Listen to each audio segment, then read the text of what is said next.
எங்களின் உயிரோடும் உணர்வோடும் கலந்து வாழுகின்ற அன்பு உறவுகள் அனைவருக்கும் வணக்கம்.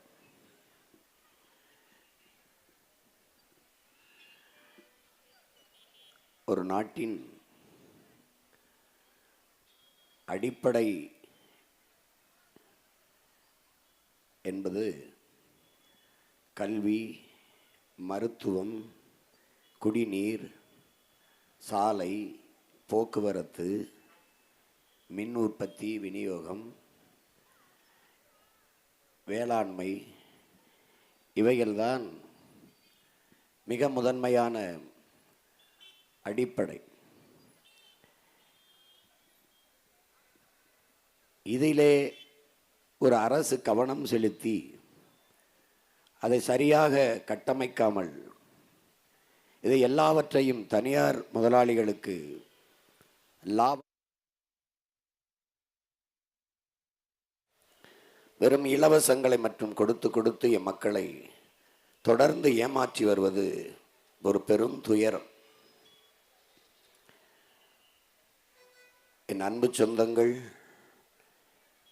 என் உயிருக்கினிய என் தம்பி தங்கைகள், இதை சிந்தித்து பார்க்கணும். ஒரு நாட்டை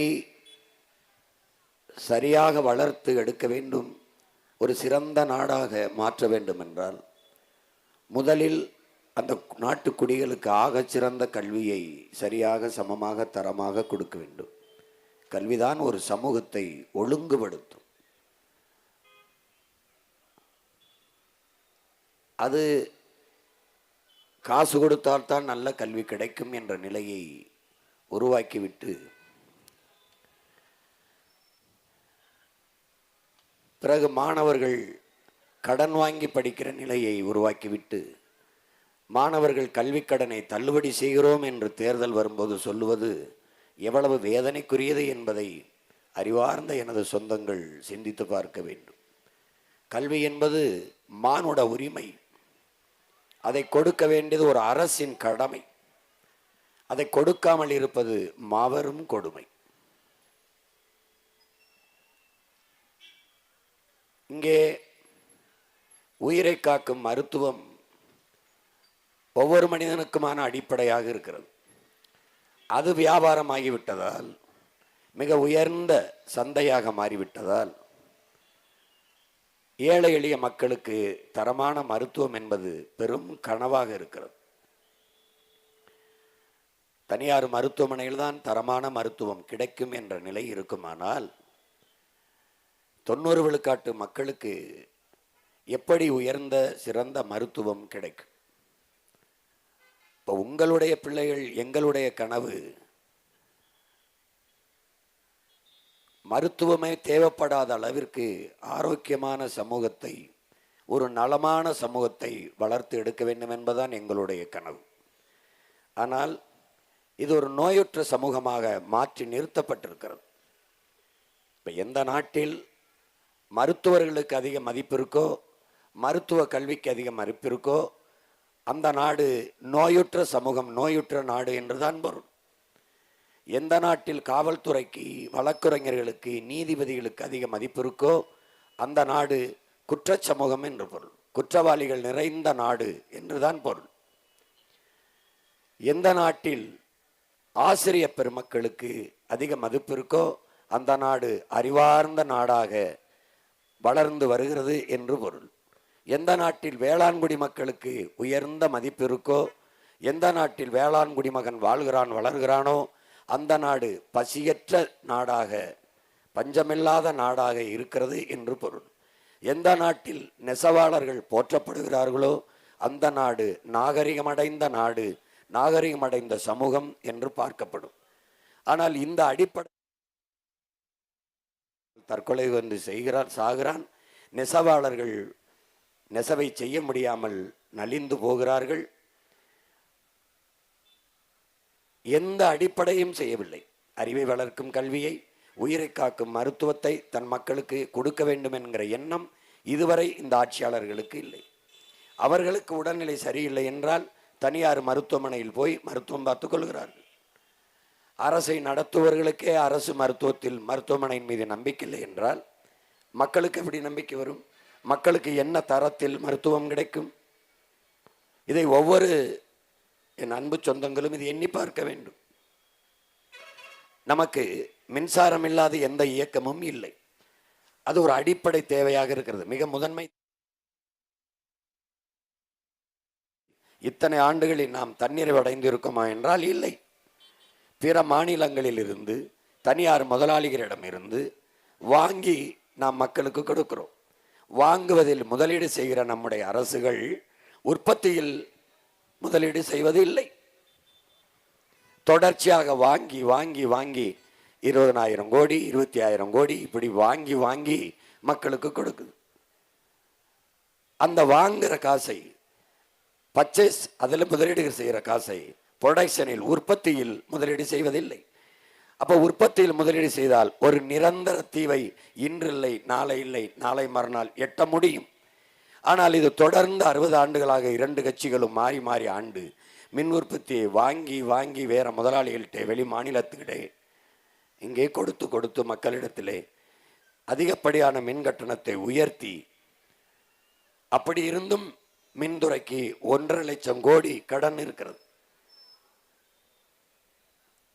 1 லட்சம் கோடி போக்குவரத்து துறைக்கு கடன் இருக்கும்போது இலவசமாக பேருந்து ஓட்டுவோம் என்ற அரசு சொன்னால் அவர்கள் நோக்கம் என்ன?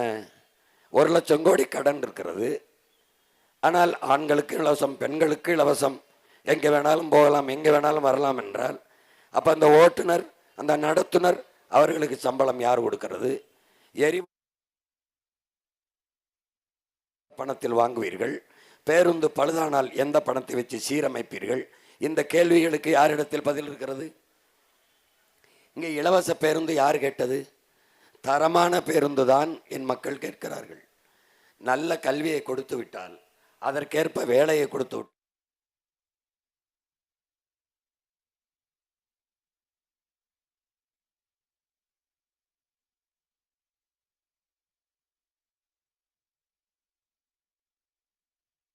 லிட்டர் எண்ணெய், 1 கிலோ பருப்பு, அரிசி, வேட்டி, சேலை எல்லாவற்றையும் இலவசம் இலவசம் இலவசம் என்று அறிவிப்பது எவ்வளவு பெரிய ஏமாற்று!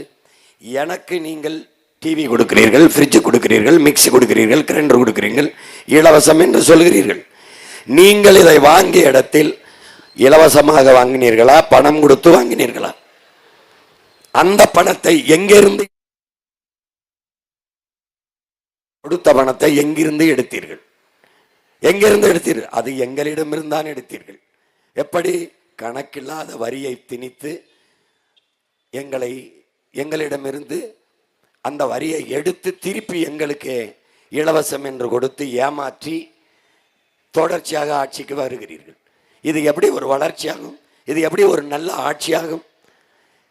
இதை கற்றறிந்த பெருமக்கள், படித்து கொண்டிருக்கிற என் தம்பி தங்கைகள், ஒரு அறிவு சமூகம் இது ஆய்ந்து தெளிந்து சிந்தித்து பார்க்க வேண்டாமா? இது எப்படி? ஏற்கனவே 10 லட்சம் கோடி கடன், 1 லட்சம் கோடி வட்டி. இன்னும் அடுத்த 5 ஆண்டு வரும்போது இது மாதிரி இலவசங்களை கொடுத்தால் அது 2 லட்சம் கோடி வட்டி. நாட்டின் பட்ஜெட்டே 3 லட்சம் கோடி தான்.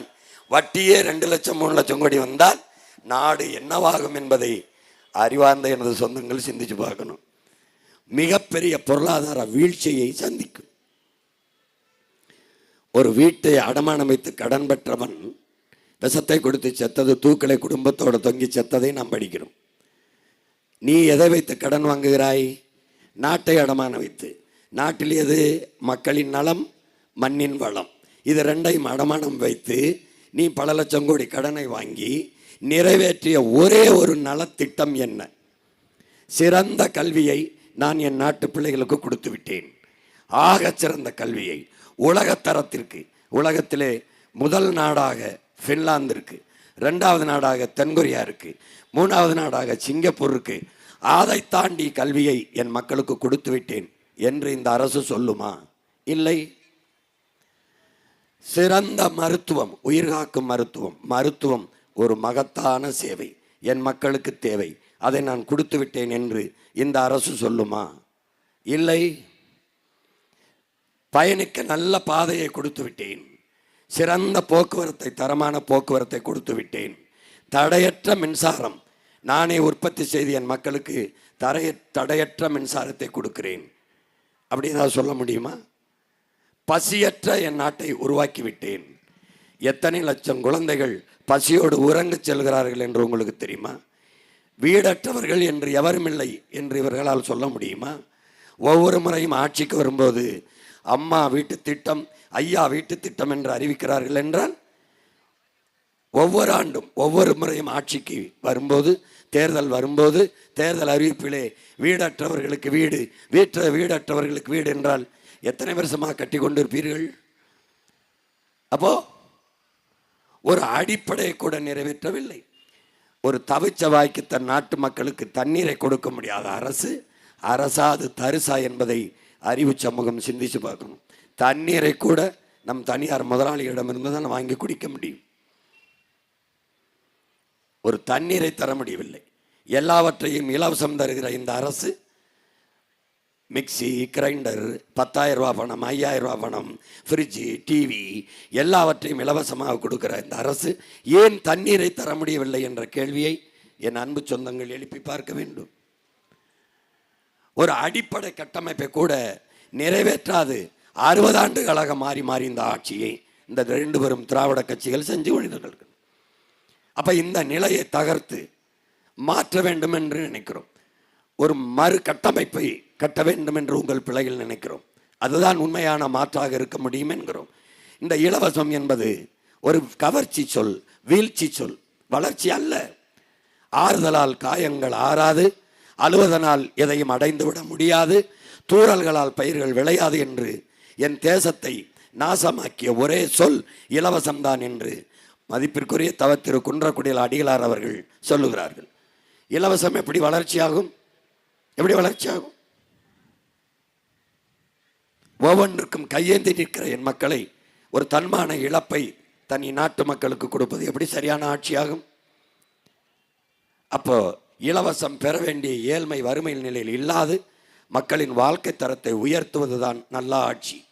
கல்வி, கல்விக்கேற்ற வேலை, அதை கொண்டு வாழ்கிற பெருமைமிக்க வாழ்வை கொடுப்பதுதான் சரியான ஆட்சி. படித்தவர் படிக்காதவர் அனைவருக்கும் அரசு வேலை கொடுப்போம் என்கிறோம் உங்கள் பிள்ளைகள். நிலமும் வளமும் சார்ந்த தொழிற்சாலைகள், வேலை வாய்ப்பு. ஏற்காடு என்றால் ஏற்காட்டில் என்ன வரும் அதை வைத்து அங்கே தொழிற்சாலை. சேலம் என்றால் சேலத்தில் என்ன, மேட்டூர் என்றால் மேட்டூரில் என்ன, ஓமலூர் என்றால் ஓமலூரில் என்ன, ஆத்தூர் என்றால் ஆத்தூரில் என்ன. அங்கே கரும்பு வருமா, தொழிற்சாலை. அங்கே மரவள்ளி கிழங்கு வருமா, அதிலிருந்து தொழிற்சாலை. உங்கள் மகன் படம் போட்டு போட்டு காட்டுகிறேன் பாருங்க. உலகத்தில் ஒவ்வொரு வளத்தை வைத்து ஒவ்வொரு நாடும் எப்படி சிறப்பாக முன்னேறி வருகிறது என்று. இவ்வளவு வளங்களை வைத்துக் கொண்டு என் நாடு ஏன் வறுமை ஏழ்மையிலே சிக்கி தவிக்கிறது? அடிப்படை தேவைக்கு ஏன் கையேந்துகிறது? இந்த நிலையை மாற்ற வேண்டும் என்று உங்கள் பிள்ளைகள் துடிக்கிறோம். அதற்காகத்தான் தொடர்ந்து தொடர்ந்து தொடர்ந்து தனித்து தனித்து தனித்துவத்தோடு உயர்ந்த தத்துவத்தோடு இந்த களத்திலே நிற்கிறோம். யாரோடும் சேராமல். உங்கள் மகனை நீங்கள் நினைத்து பாருங்கள். 1 விழுக்காடு 2 விழுக்காடு வாக்கு வைத்திருக்கிற எல்லோரையும் சீட்டு நோட்டும் பேரம் பேசி கூட்டணிக்கு கூப்பிடும் போது 8.5 விழுக்காடு 36 லட்சம் வாக்கு வைத்திருக்கிற என்னிடத்தில் எவ்வளவு பேரம் பேசியிருப்பார்கள் என்று யோசித்து பாருங்கள். ஏன் நான் செல்லவில்லை? பணத்திற்காக வந்தவன் இல்லை, நான் பிறந்த இனத்திற்காக வந்தவன். பதவிக்காக வந்தவன் இல்லை, என் மக்களின் உதவிக்காக வந்தவன். என் மக்களை வைத்து பிழைக்க வந்தவர்கள் இல்லை, நாங்கள் என் மக்களுக்காக உழைக்க வந்தவர்கள். அதனால்தான் தோல்வி என்பது தோல்வி அல்ல, அது வெற்றியின் தாய். நாங்கள் தோற்கவில்லை, வெற்றியை துரத்தி கொண்டிருக்கிறோம். தோல்வி என்பது எங்களுக்கு இல்லை, வெற்றி ஒன்றே எங்கள் எல்லை என்று தொடர்ந்து தொடர்ந்து என் மக்களை நம்பி மக்களுக்காகவே களத்திலே நிற்கிற பிள்ளைகள் உங்கள் பிள்ளைகள், நாம் தமிழர் கட்சி பிள்ளைகள். இதை புரிந்து கொண்டு அறிவார்ந்த தமிழ் சமூக மக்கள், பேரன்பு கொண்ட எனது பெற்றோர்கள், என் உயிருக்கினிய என் உடன் பிறந்தார்கள், இந்த தேர்தல் களத்தை மற்றவர்கள் வழக்கம் போல ஒரு தேர்தல் களம் இலவசம் அறிவித்தாச்சு, வாக்குக்கு காசு 1000 2000 கொடுத்தால் வாக்கள் வாங்கிவிட முடியும் என்று நினைக்கிறார்கள். இல்லை, அது ஏமாற்று. ஏமாற்று இலவசத்தில் இழக்கிற பணத்தை எங்கிருந்து எடுக்கிறார்கள் என்ற கேள்வியை ஒவ்வொரு என் உறவினரும் எழுப்பி பார்க்க வேண்டும். அதனால் என் அன்பு சொந்தங்கள், ஒரு நல்ல ஆட்சி இந்த மண்ணில் மலர, உலகத்தில் தலை சிறந்த நாடாக இது மாற, கல்வியில், மருத்துவத்தில், வேலைவாய்ப்பில் சிறந்து விளங்க, இந்த நாட்டை பூமியின் சொர்க்கமாக, உலகத்தின் தலை சிறந்த நாடாக மாற்றி படைக்க உங்கள் பிள்ளைகள் எங்களுக்கு ஒரு வாய்ப்பை கொடுங்கள். ஐயா கருணாநிதி அவர்கள் ஆட்சியில் பலமுறை நீங்கள் வாழ்ந்து விட்டீர்கள். அம்மையார் ஜெயலலிதா அவர்கள் ஆட்சியில் பலமுறை வாழ்ந்து விட்டீர்கள். ஐயா ஸ்டாலின் அவர்கள் ஆட்சியில் இந்த 5 ஆண்டு வாழ்ந்து விட்டீர்கள். ஐயா எடப்பாடி அவர்கள் ஆட்சியிலே 4.5 ஆண்டுகள் வாழ்ந்து விட்டீர்கள். ஒரே ஒரு முறை உங்கள் பிள்ளைகளுக்கு வாய்ப்பு கொடுங்கள். இந்த ஆட்சி, இவர்கள் ஆள் மாறி இருக்கிறார்கள், ஆட்சி மாறி இருக்கு, ஆட்சி முறை மாறி இருக்கிறதா சிந்தித்து பாருங்கள். உங்கள் பிள்ளைகள் ஆள் மாற்றத்திற்கு, ஆட்சி மாற்றத்திற்கு வந்தவர்கள் அல்ல, அடிப்படை அமைப்பு அரசியல் மாற்றத்திற்கு வந்தவர்கள், ஆட்சி முறை மாற்றத்திற்கு வந்தவர்கள். அதனால்தான் கட்டிய கட்டடத்திற்கு வெள்ளையடிக்க வந்த சீர்திருத்தவாதிகள் அல்ல, கட்டடத்தை இடித்துவிட்டு மறு கட்டடம் கட்ட வந்த புரட்சியவாதிகள் என்று உங்கள் பிள்ளைகள் நிற்கிறோம். நாங்கள் பழுது பார்க்க வந்தவர்கள் அல்ல. ஜன்னல் பழுதாகிவிட்டது, கதவு பழுதாகிவிட்டது, கட்டடத்தை தகர்த்து விட்டு புதிய கட்டடம் கட்ட வந்த புரட்சியவாதிகள். பகத்சிங் என்ன சொல்கிறான்? வெளிப்படையாகவே அநீதிகளால் கட்டமைக்கப்பட்ட சமூகத்தை தகர்த்து, வெளிப்படையாக என்ன நீதி, ஊழல், லஞ்சம் தெரிகிறது, தடுக்க முடியாது. வளக்கொள்ளை உங்கள் கண்முன்னே, உங்கள் மலை, உங்கள் ஆறு அள்ளி விற்கப்படுது, நொறுக்கப்படுது, தடுக்க முடியாது. கண்முன்னே கணக்கில்லாத சாராயம், தடுக்க முடியாது. கண்முன்னே கற்பழிப்பு, தடுக்க முடியாது. கண்முன்னே கொலை, கொள்ளை, தடுக்க முடியாது. இதுதான் வெளிப்படையாகவே அநீதிகளால் கட்டமைக்கப்பட்ட சமூகம். இந்த சமூகத்தை தகர்த்து முற்றுமுழுதாக ஒரு புதிய சமூகம் படைப்பதுதான் புரட்சி என்கிறான் பகத்சிங். அந்த புரட்சியை செய்ய வந்த பிள்ளைகள் உங்கள் பிள்ளைகள். இதை எல்லோரும் இந்த களத்திலே, தேர்தல் களத்திலே எடுத்து வைக்கிற கருத்துக்களை என் அன்பு சொந்தங்கள், என் அருமை தம்பி தங்கைகள் ஆழ்ந்து கவனியுங்கள். எந்த கருத்து ஏற்புடையது, யார் சொல்வது சரியானது, யாரிடத்தில் நாடு இருந்தால் நாடு மக்களும் பத்திரமாக இருக்க முடியும், தன்மானத்தோடு தலை நிமிர்ந்து வாழ முடியும், யாரிடத்தில் இருந்தால் ஊழல் லஞ்சமற்ற நாடாக இது மாறும், யாரிடத்தில் இருந்தால் மதுவற்ற மாநிலமாக இது மாறும், யாரிடத்தில் இருந்தால் குற்றமில்லாத ஒரு சமூகமாக இது மாறும் என்று என் அன்பு சொந்தங்கள் ஆய்ந்து தெளிந்து சிந்தித்து பாருங்கள். யாராவது வந்து மதுக்கடையை மூடுவோம் என்று தேர்தல் அறிக்கையில் சொல்கிறார்களா? சொல்ல மாட்டார்கள். ஏன்? 2 கோடி குடிகாரர் இருக்கார்கள், அவர்கள் ஓட்டு போய்விடும் என்று. உங்கள் பிள்ளைகள் எனக்கு குடிக்கிற மக்களின் வாக்கு வேண்டாம், குடிமக்களின் வாக்கு ஒன்றே போதும் என்ற நோக்கிலே இந்த களத்திலே நிற்கிறோம். போதையில் இருக்கிறவன் தனக்கான தலைவனை என்ன சிந்தனை தெளிவில் தேர்வு செய்வான்? குடிக்க காசு கொடுத்தால், கோட்டரை கொடுத்தால் போடுவான், சாப்பாடும் சாராயம் கொடுத்தால் போடுவான். நாட்டின் எதிர்காலத்தை குடிகாரன் தீர்மானிக்கிறான் என்றால் அந்த நாடு உண்மையிலே குடியரசா இல்லை குடிக்கிற மக்களின் அரசா என்பதை அறிவார்ந்த தமிழ் சமூக மக்கள், என் தம்பி தங்கைகள் சிந்தித்து பார்த்து முடிவெடுங்கள். நல்லதை தேர்வு செய்கிற நீங்கள் சரியானதன் பக்கம்தான் எப்பவும் நிற்பீர்கள். பையனுக்கு பொண்ணு பார்த்தால் நல்ல பொண்ணாக இருக்கணும், பொண்ணுக்கு மாப்பிள்ளை பார்த்தால் நல்ல மாப்பிள்ளையாக இருக்கணும், சாப்பிட போனால் நல்ல கடையாக இருக்கணும், துணி எடுக்க போனால் நல்ல கடையாக இருக்கணும், நகை வாங்க போனால் நல்ல கடையாக இருக்கணும். எல்லாவற்றிலும் நல்லதை தேடுகிற என் அன்பு சொந்தங்களே, 5 ஆண்டு கால எதிர்காலத்தை தீர்மானிக்க போகிற, உங்கள் வாழ்க்கையை தீர்மானிக்க போகிற அடுத்த ஆட்சியை எது நல்லது என்று யோசித்து சிந்தித்து தெளிந்து ஆய்ந்து முடிவெடுத்து வாக்கு செலுத்துங்கள். வாக்கு ஒரு வலிமை மிக்க ஆயுதம். அதை அநீதிக்கு எதிராக தூக்குங்கள். பசி, பஞ்சம், ஊழல், லஞ்சம், கொலை, கொள்ளை, சாதிய இழிவு, தீண்டாமை, அடக்குமுறை, ஒடுக்குமுறை, பெண்ணி அடிமைத்தனம், பாலியல் வன்கொடுமை, மது, மத போதை, வளக்கொள்ளை, இது ஏதுமற்ற புதிய ஒரு தேசம் செய்வோம். மக்கள் புரட்சியால் அதை உறுதி செய்வோம். வலிமை மிக்க வாக்கு என்கிற ஆயுதத்தை ஏந்தி அநீதியை ஒழிப்போம். என் அன்பு சொந்தங்களே, உங்களின் மதிப்புமிக்க வாக்கை எளிய பிள்ளைகள் எங்களுக்கு தந்து விவசாய சின்னத்திலே வாக்கு செலுத்தி வெற்றி பெற செய்யுங்கள்.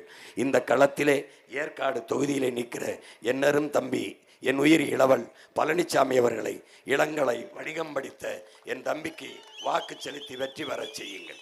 என் தம்பி பழனிசாமியின் வெற்றி என்னுடைய வெற்றி அல்ல, என் தம்பியின் வெற்றி அல்ல, நம் இனத்தின் வெற்றி, நம் இனத்தின் தன்மானத்திற்கான வெற்றி, தமிழ் பேரினத்தில் அதனுடைய எழுச்சி மாறுதலுக்கான வெற்றி.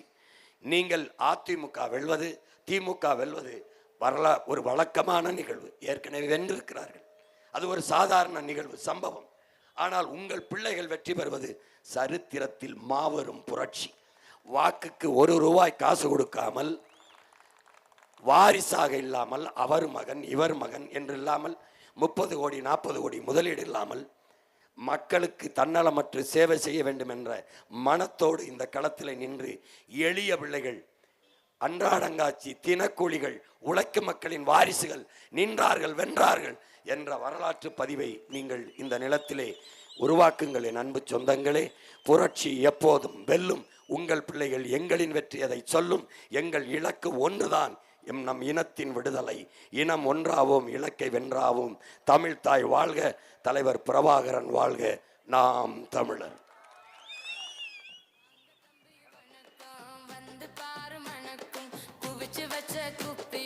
திராவிடமே